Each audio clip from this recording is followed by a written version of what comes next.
الحمد لله نحمده ونستعينه ونستغفره ونؤمن به ونتوكل عليه ونعوذ بالله من شرور أنفسنا ومن سيئات أعمالنا من يهده الله فلا مضل له ومن يضلله فلا هادي له ونشهد أن لا إله إلا الله وحده لا شريك له ونشهد أن سيدنا مولانا محمدا عبده ورسوله أما بعد أعوذ بالله من الشيطان الرجيم بسم الله الرحمن الرحيم والله غالب على أمره ولكن أكثر الناس لا يعلمون صدق الله العظيم اللهم صل على سيدنا محمد وعلى آل سيدنا محمد وبارك وسلم اللهم صل على سيدنا محمد وعلى آل سيدنا محمد وبارك وسلم اللهم صل على سيدنا محمد وعلى آل سيدنا محمد وبارك وسلم السلام عليكم ورحمة الله وبركاته. ரப்புல் ஆலமீனான எல்லாம் வல்ல அல்லாஹ் ஜல்ல ஷானுஹு வ தஆலா தனது குத்ரத்தே காமிலா என்று சொல்லக்கூடிய பரிபூர்ணமான சக்தியாலும் தனது பரிபூர்ணமான வல்லமையினாலும் விண்ணிலும் மண்ணிலும் வியத்தகு பிரம்மாண்டமான வஸ்துக்கள் முதல் கண்ணுக்கு தெரியாத அணுக்கள் வரையிலே அல்லாஹ் படைத்து அவன் படைத்த எல்லா வஸ்துக்களையும் தன்னுடைய ஆதிக்கத்திலே இயக்கத்திலேயே அல்லாஹு தாலா வைத்திருக்கின்றான். அவனால் படைக்கப்பட்ட எல்லா வஸ்துக்களுமே படைக்கப்பட்ட நாளிலிருந்து இன்று வரை கியாமத் வரையிலும் அல்லாஹ் எதை நோக்கமாக வைத்து அவற்றை படைத்தானோ அந்த நோக்கத்தை சரிவர செய்து வருகின்றன. எந்த ஒரு சிறு மாற்றமும் செய்வதில்லை. அல்லாஹ்வுடைய கட்டளைக்கு அவைகள் மாறுபாடு செய்வதும் இல்லை. எதற்காக படைக்கப்பட்டனவோ அந்த வேலைகளை சரியாக செய்து கொண்டிருக்கின்றன. அதை அல்லாஹு தாலா அறிந்தவனாகவும் இருக்குகின்றான். மேலும் அல்லாஹு தாலா எந்த அளவு ஆற்றல் உள்ளவன், அவைகளை அடக்கி ஆளக்கூடியவன், எல்லா இல்முகளையும் அவன் கைவசம் வைத்திருப்பவன் என்பதற்கு திருமறையிலே பல எடுத்துக்காட்டுகளை அல்லாஹ் சொல்லுவான். அதில் 2 எடுத்துக்காட்டுகளை நாம் சற்று கவனமாக பார்க்க வேண்டும். எந்த அளவிற்கு அல்லாஹு தாலாவினுடைய ஆளுமை, இறைவனுடைய நாலேஜ், அந்த இல்மு என்பது உலகம் முழுக்க பரவி இருக்குகின்றது என்பதனை குறித்து நாம் இப்படி பார்க்க வேண்டும். அல்லாஹ் திருமறையில் கூறுவான், வமா தஸ்குது மின் வரக்கத்தின் இல்லா யஅலமுஹா. உலகத்திலே வீடுகளிலோ அல்லது காடுகளிலோ மலைகளிலோ உலகம் முழுக்க எவ்வளவோ மரங்கள் இருக்குகின்றன. எண்ண முடியாத பல கோடிக்கணக்கான மரங்கள். அந்த மரங்களிலே எண்ணத் தொலையாத இலைகள். இவைகளில் உலகம் முழுக்க ஏதோ ஒரு மரத்திலே ஏதோ ஒரு இலை கீழே விழுவதாக இருந்தாலும் கூட அதை அல்லாஹு தாலாவுடைய நாலேஜ் இல்லாமல் அவை விழுவதில்லை என்பதாக அல்லாஹ் சொல்லுவான். எந்த அளவிற்கு அல்லாஹ்வுடைய இல்மை பாருங்க, அல்லாஹ்வுடைய நாலேஜ். நாம் நினைத்து வைத்திருப்பதை போன்றல்ல. ஒரு ஊரை ஒரு மரத்தை அல்லாஹ் சொல்லவில்லை. உலகிலே எங்கு ஒரு மரத்திலிருந்து ஒரு இலை உதிர்ந்தாலும் கூட அது அல்லாஹ்வுடைய நாலேஜுக்கு வெளிப்பட்டதாக இல்லை. அல்லாஹ்வுடைய உத்தரவின் பிரகாரம் தான் விழுகின்றது என்பதாக அல்லாஹ் ஜல்ல ஷானுஹு வ தஆலா சொல்லுவார். இன்னும் ஒரு நுணுக்கமாக இன்னொரு ஆயத்தை அல்லாஹு தாலா அவருடைய இல்மு, அவருடைய இல்முடைய விசாலம், அவருடைய ஹிக்மத், அறிவு, ஞானம், நுண்ணியம் எந்த அளவிற்கு என்பதை குறித்து அல்லாஹு தாலா பேசும் பொழுது அல்லாஹ் எந்த அளவுக்கு அறிகின்றான் என்று சொன்னால் கண்களையும் இதயத்தையும் அல்லாஹ் கூறுகின்றான். கண்களையும் இதயத்தையும். இப்போ கண்களை பற்றி அல்லாஹ் சொல்லுகின்றான். கண்களிலே ஒரு குறை என்று சொன்னால் டாக்டரிடம் சொல்லுவோம், அவர் எல்லா சோதனைகளையும் செய்துவிட்டு உனக்கு இன்ன குறை இருக்குகின்றது, இதை சரி செய்ய இன்னப்படியா இப்படி செய்யலாம் அப்படி செய்யலாம் என்பதாக அதற்குண்டான வழிமுறைகளை டாக்டர் சொல்லுவார். அந்த பார்வையினுடைய தரத்தை அவர் கூறுவார். ஆனால் அல்லாஹு தாலா கண்கள் விஷயத்தில் அல்லாஹ் சொல்லும் பொழுது அந்த கண்கள் எதையெல்லாம் பார்த்தன, என்னவெல்லாம் பேசின என்பதையெல்லாம் அல்லாஹு தாலா சொல்கிறான். இதையெல்லாம் நாம் அறிவோம்னு சொல்கிறான். கண்ணு பேசுமா என்று சொன்னால் அல்லாஹ் அது பேசுவதையும் இஷாராவை சொல்லி காட்டுவான். உலகத்தில் இந்த கண்களை குறித்து பாடகர்களும் கவிஞர்களும் சொல்லக்கூடிய அந்த இலக்கிய வார்த்தைகள் நிறைய. ஒரு மனிதன் பல ஆயிரம் வார்த்தைகளை சொல்லி விளக்க வேண்டிய ஒரு விஷயத்தை ஒரு கண் ஜாடை விளக்கி விடுவோம். 1000 வார்த்தைகளை சொல்லி விளக்க வேண்டிய விஷயத்தை ஒரு கண் பார்வை ஒன்றே போதுமே, 10,000 சொல் வேண்டுமான்டான் ஒருத்தன் கவிஞன். ஒரு பார்வை போதும், 1000 வார்த்தைகளே தேவையில்லை. அப்போ அந்த கண்களும் கவி பாடுமேன்னா ஒருத்தவன். கண்கள் என்ன கவி பாடுது அப்படின்னா கண்களும் கவி பாடும். அப்போ கண்கள் பேசும். அப்போ கண்கள் முக்கியமான ஒரு பாகம். ஒரு மனிதனுடைய வியாதியை பார்க்கும்போது கண்ணில் டாக்டர் அடித்து பார்க்குறார். அதே மாதிரி ரூஹு இருக்கா இல்லையானா கண்ணில் அடித்து பார்த்துட்டு சொல்லுவார். அந்த கண்கள் சொல்லிவிடும். அப்போ கண்களுக்கு எல்லாம் பேசும் தன்மையை கொடுத்துருக்குறான். அப்போ டாக்டர் என்ன செய்வார், கண்ணுடைய பார்வையின் தரத்தை தான் சொல்லுவார். அல்லாஹ் என்ன சொல்கிறான், ஏலமோ ஹாயினத்துல் அன்ஃபுஸ், ஏலமோ ஹாயினத்துல் அபுசார், உங்களுடைய ஹாயிலத்துல் ஆயுன், ஏலமோ ஹாயினத்துல் ஆயுன், உங்களுடைய கண்களின் பார்வையினுடைய மோசடியையும் கூட அல்லாஹ் விளங்குகின்றான். இப்போ பார்வையில் பல பார்வை இருக்குகின்றது. கனிவான பார்வை, கோபமான பார்வை, எத்தனையோ பார்வையிலேயே எல்லாம் சொல்லிட முடியும். அதில் ஹாயினத்துல் ஆயுன்னு ஒன்று சொல்கிறான்ல, கண்களின் மோசடியை கூட அல்லாஹ் அறிவான். இந்த கண்ணால் என்ன மோசடி பார்வை பார்த்தான், என்ன ஹராமான பார்வை பார்க்கப்பட்டது, இதையெல்லாம் கூட அல்லாஹு தாலாவால் சொல்ல முடியும். டாக்டர்கள் பார்வையின் தரத்தை மட்டும் தான் சொல்லுவாங்க. அதே மாதிரி ஒமா துஃபிய சுதூர், உங்களுடைய இதயங்களில் நீங்கள் மறைத்து வைத்திருக்கக்கூடியவைகளையும் அல்லாஹு தாலா அறிவான்னு சொல்கிறான். அப்போ ஹார்ட் டாக்டர்கிட்ட போனோம்னு சொன்னால் அவர் செக்கப்லாம் பண்ணிவிட்டு இசிஜி எக்ஸ்ரே எல்லாம் பார்த்துட்டு என்ன சொல்லுவார், இவ்வளோ சரி இருக்குது, இந்த மாதிரி ஹார்ட்டுடைய பீட் இப்படி இருக்குது, இதை தான் சொல்ல முடியும். ஆனால் அந்த கல்புக்குள்ளே என்ன மறைஞ்சி இருக்குது, என்ன எண்ணம் இவர் வச்சிருக்கிறாரு, என்ன செய்வதற்குண்டான இவருடைய ஆசை இருக்குது என்பதையெல்லாம் அல்லாஹ் அறிவானாம். அப்போ அல்லாஹு தாலாவுடைய அந்த விசாலம், அந்த ஹிக்மத், ஞானம், அறிவு என்பது மிக மிக விசாலமானது. அல்லாஹு தாலா அதை சொல்லி காட்டுகின்றான், எல்லாம் என்னுடைய கைவசம். உங்களுடைய கண்களின் தரத்தை, உங்களுடைய கண்களின் பார்வையை அறிவேன், உங்களுடைய இதயத்தினுடைய நாட்டங்களை அறிவேன். உலகில் மரங்களில் எந்த ஒரு இலை எங்கு விழுந்தாலும் கூட என்னை மீறியதாக விழுவதில்லை என்பதாக அல்லாஹு தாலா தன்னுடைய ஆளுமையை குறித்து பேசுகின்றான். அப்போ இந்த அளவிற்கு அல்லாஹு தாலா படைப்பினங்களை எல்லாம் படைத்து அனைத்தையும் தன்னுடைய கட்டுக்குள் வைத்திருக்கின்றான் என்பதை விளங்கக்கூடிய அதே வேளையில் இன்னும் ஒரு சிந்தனையும் நாம் கொள்ள வேண்டும்.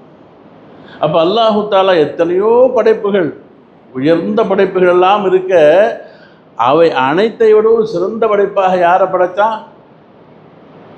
அப்போ அல்லாஹு தாலா லக்கது ஹலக்னல் இன்சான ஃபி அஹ்ஸனி தக்வீம்ங்கிறான். அரிசை விட, லௌகை விட, கலமை விட, குருசை விட, வானம், பூமி, சூரியன், சந்திரன் எல்லா படைப்புகளை விட அழகான சிறந்த படைப்பு யாருன்னு சொன்னால் மனிதர்கள். அல்லாஹ் சொல்கிறான். இந்த மனிதர்களுக்கும் மற்ற படைப்புகளுக்கு மத்தியிலே பல வேறுபாடுகள் இருந்தாலும் மிகப்பெரிய வேறுபாடு என்னவென்று சொன்னால், மனிதனை தவிர மற்ற எல்லா வஸ்துக்களும் படைக்கப்பட்ட நாளிலே இருந்து எந்த நோக்கத்திற்காக படைக்கப்பட்டனவோ அதிலிருந்து ஒரு இம்மியும் கூட மீறவே இல்லை.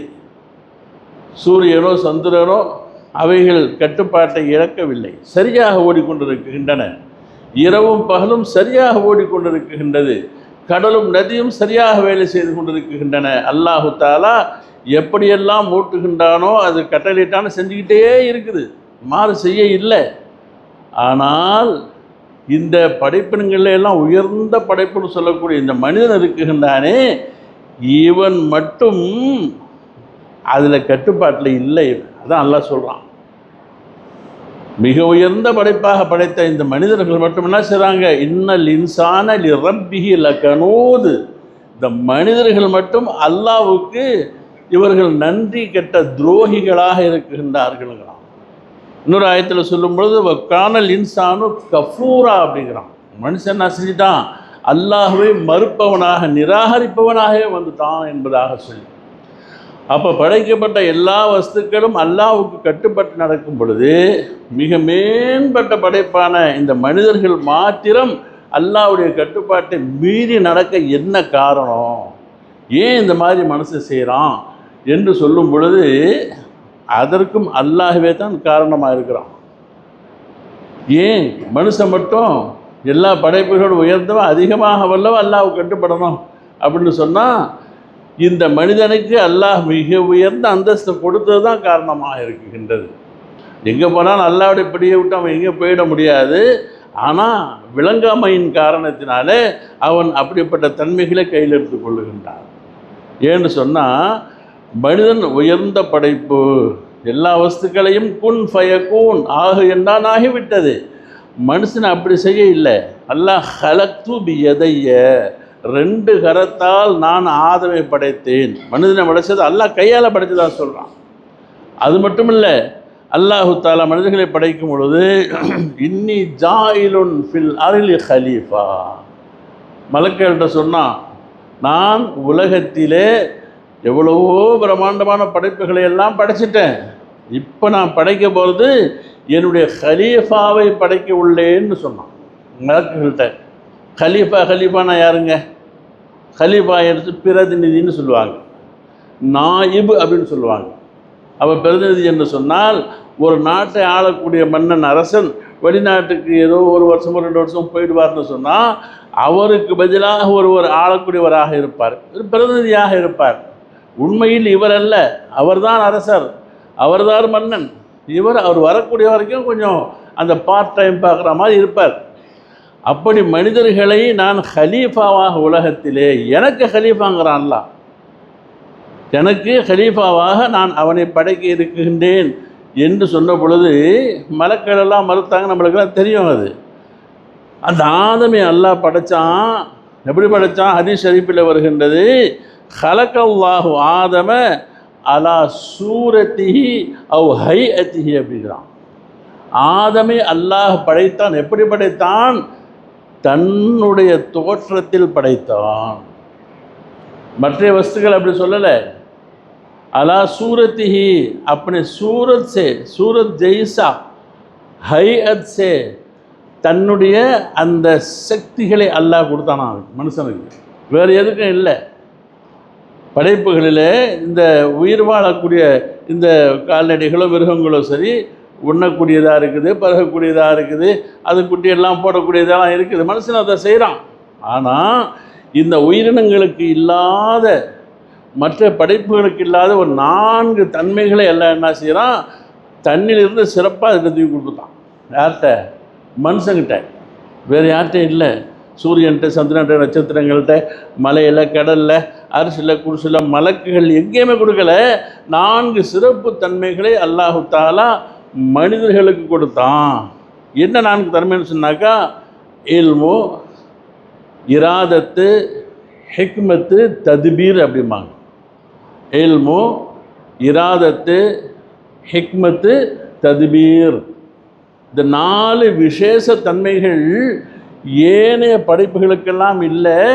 அல்லாஹ் தனக்குண்டான சிப்பத்துகளை எடுத்து அதுக்கிட்ட போட்டான், மனுஷங்கிட்ட போட்டான். அல்லாஹ்வுடைய சிப்பத்தை அதெல்லாம் எடுத்து அப்படி போட்டான். ஒன்றாவது என்ன பண்ணால் இல்மு, அறிவு, ஞானம், கற்கும் தன்மை, ஒன்றை பார்த்து எடுத்துக்கொள்ளக்கூடிய தன்மை, சிந்திக்கிற தன்மை. வேறு ஆட்டுக்கோ மாட்டுக்கோ யாருக்கும் கிடையாது. ஒன்றை பார்த்து ஒன்று இருந்தாது, அது அப்படித்தான் இருக்கும். இது எப்படி பார்த்தா அப்படித்தான் இருக்கும், அது எப்படி பார்த்தா அப்படித்தான் இருக்கும். அது மனுஷன் அப்படி இருக்கிறது இல்லை. காலம் செல்ல செல்ல அவனுக்கு இல்மு, நாலேஜ், விளக்கம், ஒன்றை ஒன்று பார்த்து சிந்திக்கக்கூடிய அந்த இல்மை அல்லாஹ் கொடுத்துருக்குறான். ஒன்றாவது. இரண்டாவது இராதா, இதை இப்படி செஞ்சால் நல்லாயிருக்கும், நாளைக்கு நம்ம நடக்கணும், இப்படி சேர்த்து வைக்கணும், நமக்கு பிள்ளைங்க எப்படி இருக்கிறாங்க, இது நம்மளுக்கு வேணும் என்பதாக அந்த நாட்டங்களை இராதா சேரும் இல்லையா. இது எந்த மிருகங்களுக்கும் எந்த யாருக்கும் கிடையாது ஆச்சுங்களா. அடுத்தபடியாக ஹிக்மத், நுண்ணியமான யோசனை, சிந்தனை, சிந்திச்சு செயல்படுறது. இப்படி போனால் இது நடந்துடும், இது வந்தால் எப்படி நடக்கும், இதில் கை வச்சா கரண்ட் அடித்தா செத்து போயிடுவோம், இதுக்கிட்ட போனாங்க நீ சுட்டுடும். இதெல்லாம் ஹிக்மத், நல்ல ஞானம். அடுத்தபடியாக தத்பீர், முன் எச்சரிக்கைன்னு சொல்லலாம். தத்பீர்னால் ஒரு ஏற்பாடு. ஒரு ஊருக்கு போகிறதுக்கு முன்னால் இப்படி இங்கே போனோம்னு சொன்னால் இத்தனை நாள் தங்குற மாதிரி இருக்கும், இதெல்லாம் நம்ம ஏற்பாடு செஞ்சாகணும், இங்கே தங்கலாம், அங்கே போகலாம், இன்னத்துக்கு இவ்வளோ செலவாகும், இதை யோசனை பண்ணி தானே செய்கிறோம். தத்பீர் இது வேறு எதுக்கும் கிடையாது. அப்போது இந்த இல்மு, இராதத்து, ஹிக்மத்து, தத்பீர் என்று சொல்லக்கூடிய இந்த முன் யோசனைகள், இந்த 4 தன்மைகள் அல்லாஹ் தஆலா இந்த ஹலீஃபாவாக இவன் இருப்பதின் காரணத்தினால அல்லாஹ் இவனுக்கு கொடுத்துட்டான். இதை கொடுத்த உடனே இவன் என்ன நினைக்கிறான்னு கேட்டால், நான் தான் எல்லாம் நினச்சிடறான். இங்கே போயிடார் நேராக கொஞ்ச நாளைக்கு கையெழுத்து போட்டுக்கிட்டு நான் போயிட்டு வரேன்னு சொல்லிட்டு விட்டுட்டு போனார். அந்த அந்த ராஜா அரசருடைய அந்த பிரதிநிதி என்ன பண்ணுறாரு, அப்படியே சுருட்டிக்கிட்ட மாதிரி இவன் என்ன செய்கிறான், நான் தாங்கிறான், எனக்கு இல்மு இருக்குல்ல, எனக்கு ஆளுமை இருக்குல்ல, ஹிக்மத் இருக்குல்ல, நானும் எல்லாம் செய்கிறேன்ல, நான் தான் என்பதாக சொல்லி ஒரு கட்டத்தில் என்ன ஆயிடான்னு கேட்டாக்க, ஆனால் ரப்புன்றான், நான் தான் கடவுள்ன்றான். நாட்டுக்கு மன்னனா என்னை தவிர வேறு யாரும் இருக்க, நினச்சதை நான் செய்வேன், ஆடாத ஆட்டமெல்லாம் ஆடுறான். ஏன்னா இந்த தன்மை இருக்கிறது காரணமாக. இதுக்கு உதாரணம் சொல்லுவாங்க, சூரியன் தான். அந்த சூரியனுடைய ஒளியை கொஞ்சோண்டு கண்ணாடியில் வாங்கி வீட்டுக்குள்ளே விடுறான், பளிச்சுன்னு அடிக்குது. இது இந்த வந்துருச்சு சூரியன் தான் வீட்டுக்குள்ளே, சூரியன் இந்த வீட்டுக்குள்ளே அடிக்குது, சூரியனே என் வீட்டுக்குள்ளே தான் இருக்குதுன்னு சொன்ன மாதிரி சூரியன் எங்கேயே இருக்குது, அந்த ஒளியை கொஞ்சோண்டு விழுந்துருச்சிங்க.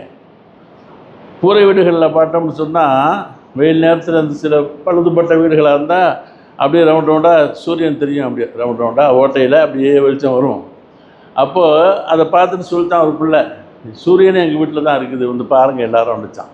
அந்த மாதிரி அல்லாஹ் தஆலாவினுடைய இந்த சிறிய, இந்த மிக குறைவான இந்த சக்திகள் அல்லாஹ் இவனுக்கு வழங்கியதின் காரணத்தை என்ன செய்கிறான்னு கேட்டால், நான் தான் ரப்பு, நான் தான் கடவுள், நான் எதுக்கு கட்டுப்படணும் என்பதாக சொல்லி இந்த கட்டுப்பாட்டில் இருந்து மீறி நடப்பதற்காக மனிதன் துணிந்து விடுகின்றான். அதில் ஜெயிச்சானா முடியுமான்னு சொன்னால் நிச்சயமாக முடியாது. அதுதான் அல்லாஹ் சொல்லி காட்டுறான், வல்லாஹு காலிபுன் அலா அம்ரிஹி, அல்லாஹ் தான் எடுத்த முடிவில் அவன்தான் மிகைக்கக்கூடியவன். அல்லாஹ்வை மிகைப்பதற்கு யாரும் கிடையாது. என்ன யோசனை பண்ணாலும், என்ன நீ பண்ணாலும் கூட, என்ன ஹிக்மத்தை நடந்துக்கிட்டாலும் கூட அல்லாஹ் நாடுறது தான் நடக்கும், அல்லாஹ்வுடைய ஹிக்மத் தான் நடக்கும். உன்னுடைய செயல்பாடெல்லாம் வீண் என்பதை சொல்லி காட்டும் முகமா திருமறையிலே நிறைய செய்திகள் அல்லாஹ் தஆலா வரலாறுகள் வழியாக சொல்லி காட்டுவான். முதலாவதாக நம்ம வழங்கி வச்சுருக்கிறோம், பாவம் ஆதம் அலைஹிஸ்ஸலாத்து வஸ்ஸலாம் அவர்களை அல்லாஹ் படைத்தான். அப்பா அம்மாவை அப்புறம் படைச்சி 2 பேரும் சொர்க்கத்தில் போயிருக்கேன்டான்.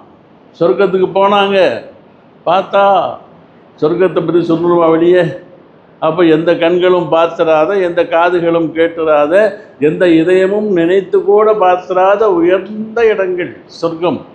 அந்த சொர்க்கத்தில் போய் நினைக்கிறாங்க, இந்த இடத்த விட்டு நம்ம போயிடவே கூடாது, இந்த இடத்த விட்டு எக்காலமும் நம்ம இங்கே தான் இருக்கணும், சொர்க்கத்தை விட்டு எங்கேயும் போயிடக்கூடாது, நம்மளுக்கு நிரந்தரம் இதுதான் என்பதாக சொல்லி அந்த அல்லாஹ் அனுப்பும்பொழுது சொல்லி அனுப்பினான்.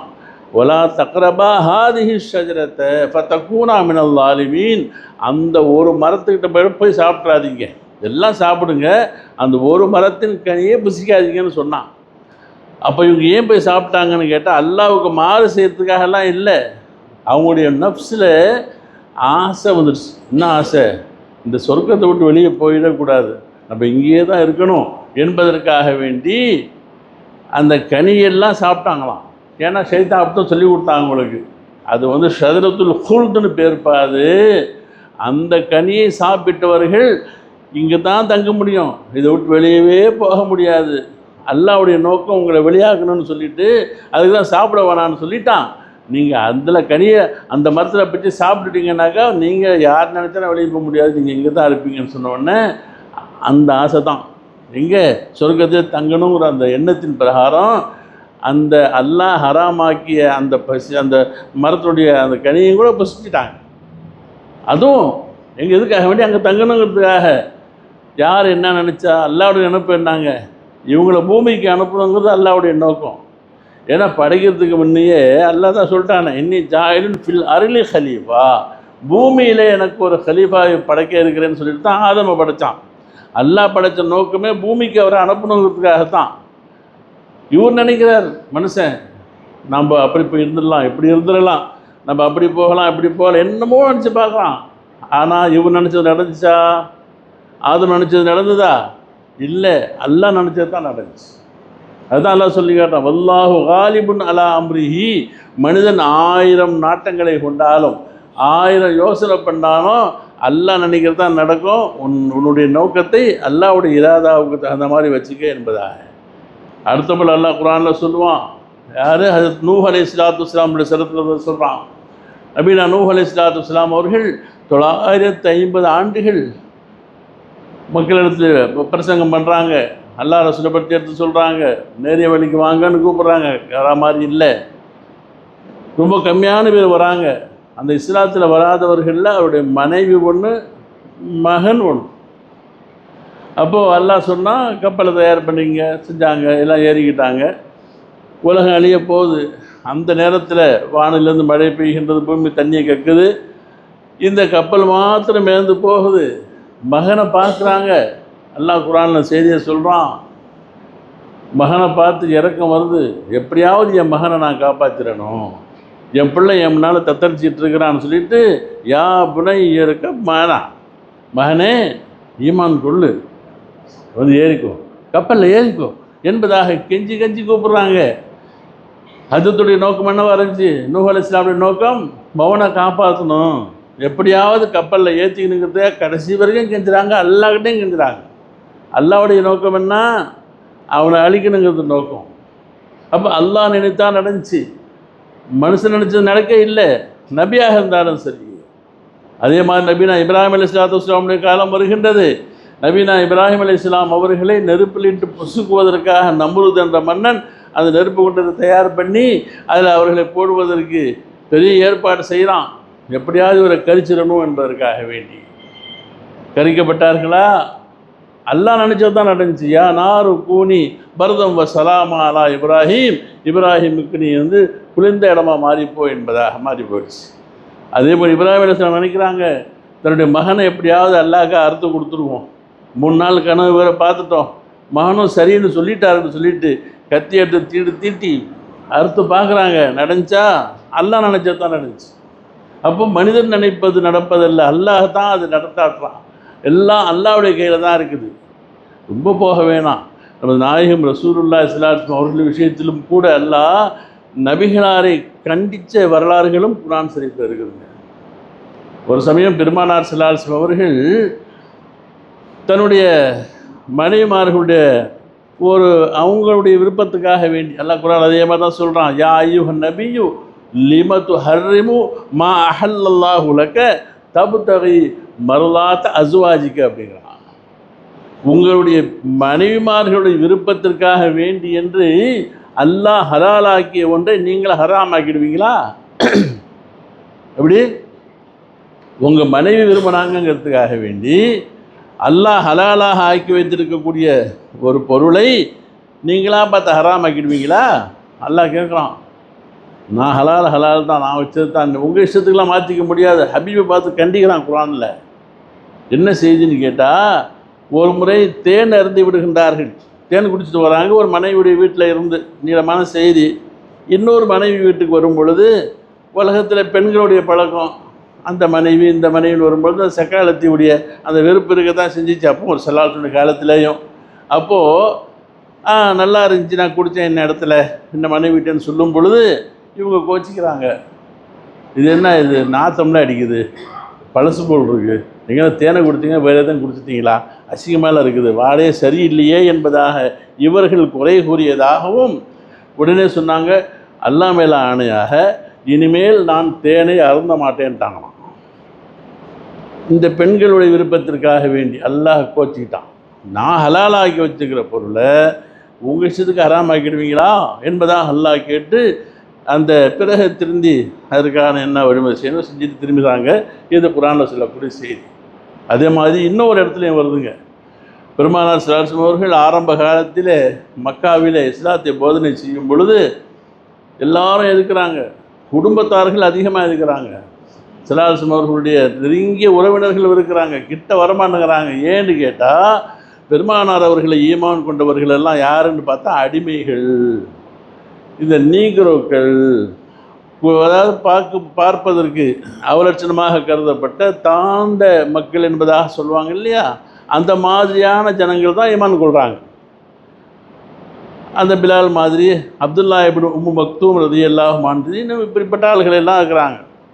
ஒரு நாள் பெருமானார் ஸல்லல்லாஹு அலைஹி வஸல்லம் அவர்களை சந்திப்பதற்காக வேண்டி நாங்கள்லாம் வரோம் என்பதாக அபூ ஜஹில், உத்பா, ஷைபா முக்கியமான பெரும் தலைவர்கள்லாம் வராங்க ரசூலுல்லாஹ்வை சந்தித்து பேசுகிறதுக்கு.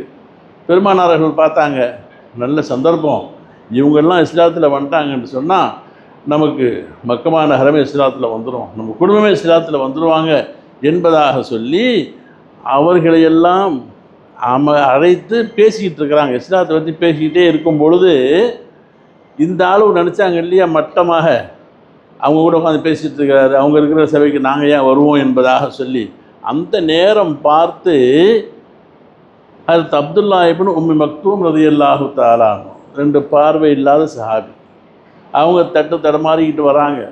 வந்து யா ரசூலல்லாஹ் அல்லிம்னி மா அல்லமக்கல்லாஹ், அல்லாஹ் உங்களுக்கு அறிவித்து கொடுத்த அந்த இல்முகளை எங்களுக்கு நல்லா தெளிவாக சொல்லிக் கொடுக்கல நாயகமேன்னு ஏதோ ஒரு விஷயத்தை கேட்டுக்கிட்டு வராங்க.